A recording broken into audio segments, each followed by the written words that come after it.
to travel and just get up and fly, and every night, every game, every night you're flying. He got tired of it. His body just couldn't really keep up with it, and it's just not going to work for a guy that has hip problems and knee problems and back problems. It wasn't going to work. But that will break the internet, and they still have problems because they don't know who the coach is, Bob. They can't defend anyone. Lou Williams should not be going for 30-plus. I mean, guys are getting their career highs and season highs on them very early in the season, and that's not a good sign. Do you think Jeff Van Gundy would be a good fit for Cleveland?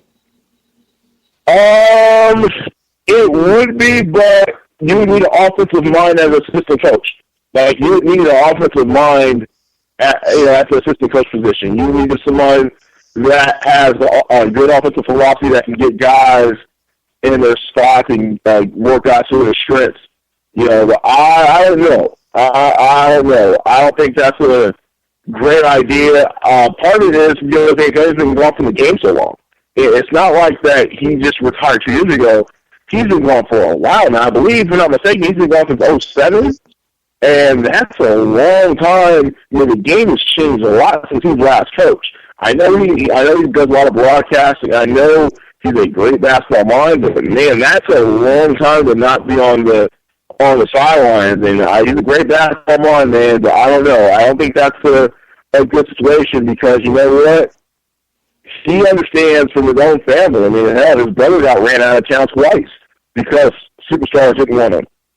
He understands that if there's a bad year, he'll be gone too. And I don't think coaches really want to deal with that. As great as a player as LeBron is and that situation is, if you have a bad year or if things aren't going right, you're going to be gone. And I don't think guys really want to deal with that. As far as, looking at the rest of the Eastern Conference, you got the Raptors playing great, Wizards playing really well.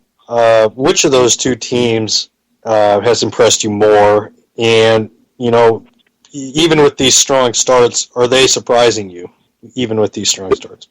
Neither are surprising me. Washington made it to the second round. They were my pick before Bradley Beal got hurt to go to the finals in the East this year. Toronto should have made it to the second round. Last year, they were a play away from going to the second round. Both teams are very impressive. I think you have two of the top 5 backcourts in the league. Obviously, Wall and Beal probably top 3 backcourt.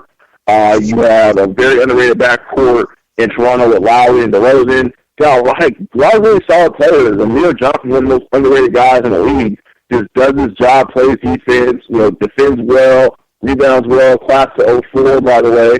He's one of the last guys coming out of high school. But there's a lot of guys that can play and a lot of guys that can just do their job. Everyone knows their role on Toronto. And you got Terrence Ross is a very solid player up there. So it's an interesting situation. It's a very interesting situation. They're both well-coached teams. I like Washington a bit more because their players are all-star players. Both players, Wall and Beal, are going to be all-star players without a doubt. And also, you know what? I think Washington has 2 bigs that you know what you're going to get. They ain't go tight, you know what you're going to get.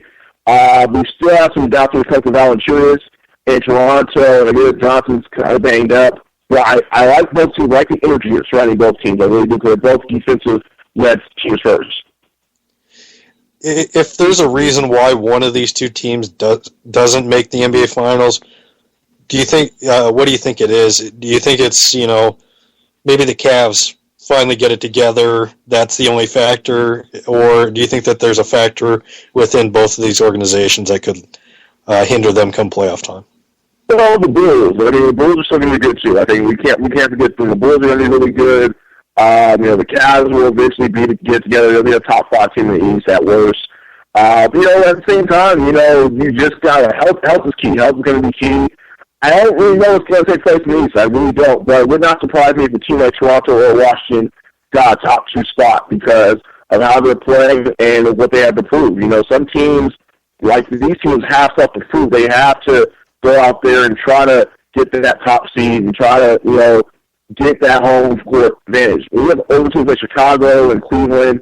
They don't really need home court, but Cleveland may need it. They may need all help they can get. But, Yeah, I think they'll be okay. I think the Washington being in the playoffs last year, they kind of know how to win games on the home and the road.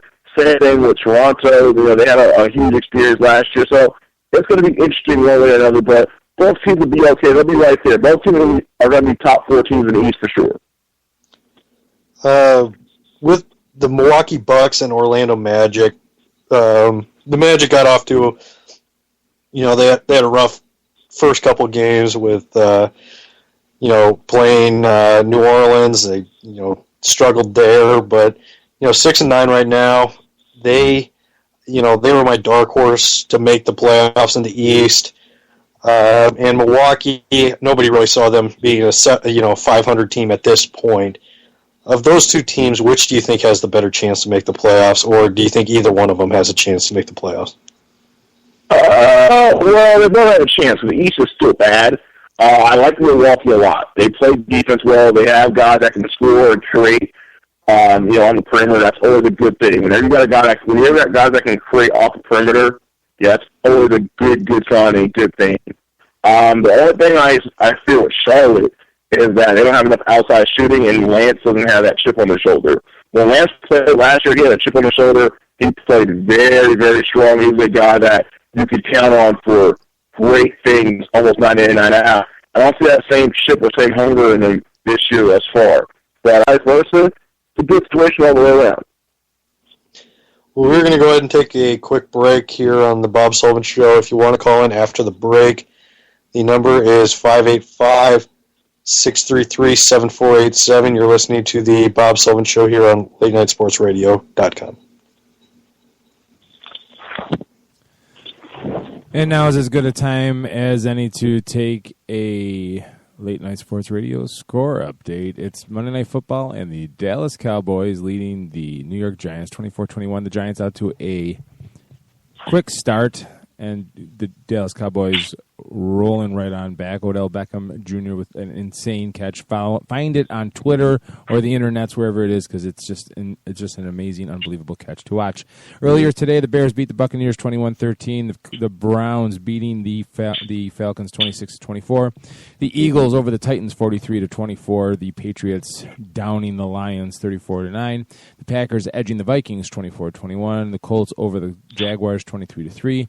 The Bengals 22-13 over the Texans. The Seahawks 19-3 over the Cardinals. The Chargers 27, the Rams 24. The Broncos edging the Dolphins 39-36.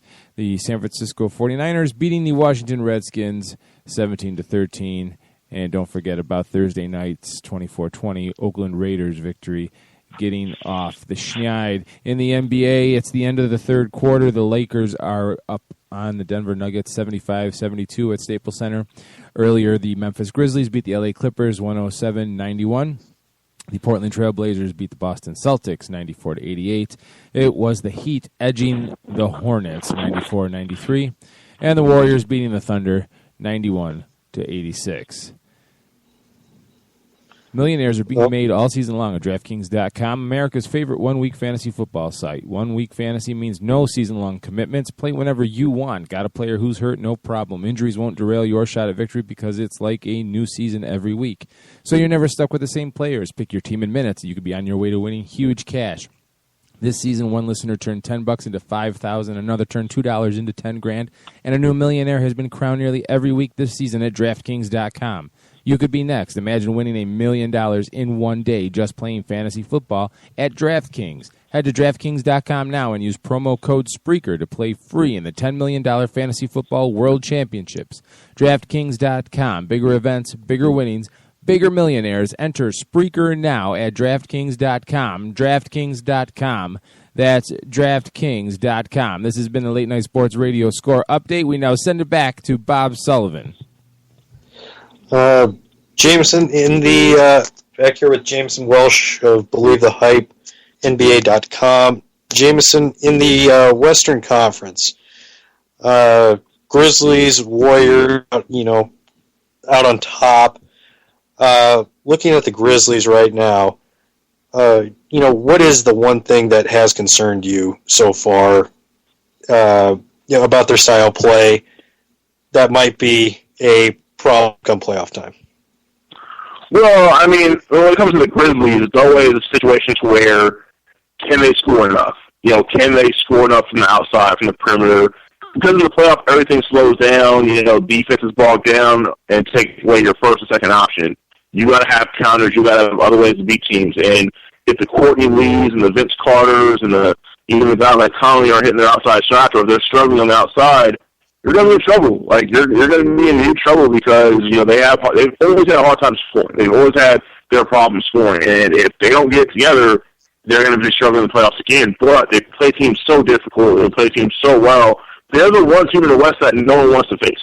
Like they're the one team that no one wants to face at all, and that's just something that it's a style of play that people just don't want to go against. They grind you, especially at home. They grind you out. They make you play very uncomfortable with it, make you do things you really don't want to do.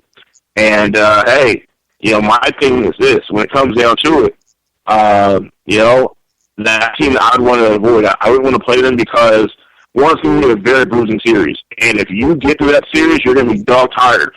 Look at what happened to OKC last year. They got through Memphis. They went 7 games with Memphis, and they really should have lost that series. Once they got to the Clippers, they didn't have anything left for San Antonio. Like, that was part of the reason why they struggled with San Antonio. They just didn't have enough left. Yeah, it was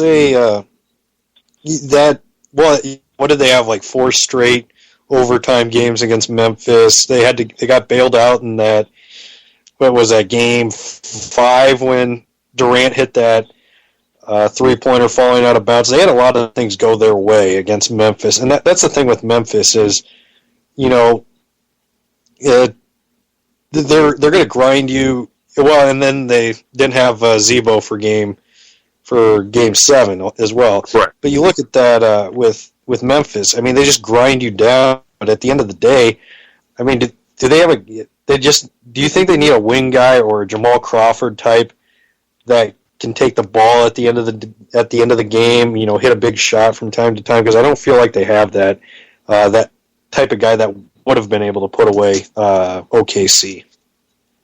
Well, it's not necessarily that, because that's never really been their issue how you got in. Their thing is just being healthy and being able to be on the court at the same time. They've always had issues, whether it be guys that either get hurt for a long time or suspended or whatever it may be. Closing out games have never really been their issue because they can go through Marcus Gasol to close out games. They can even go through Conley if they need to close out games.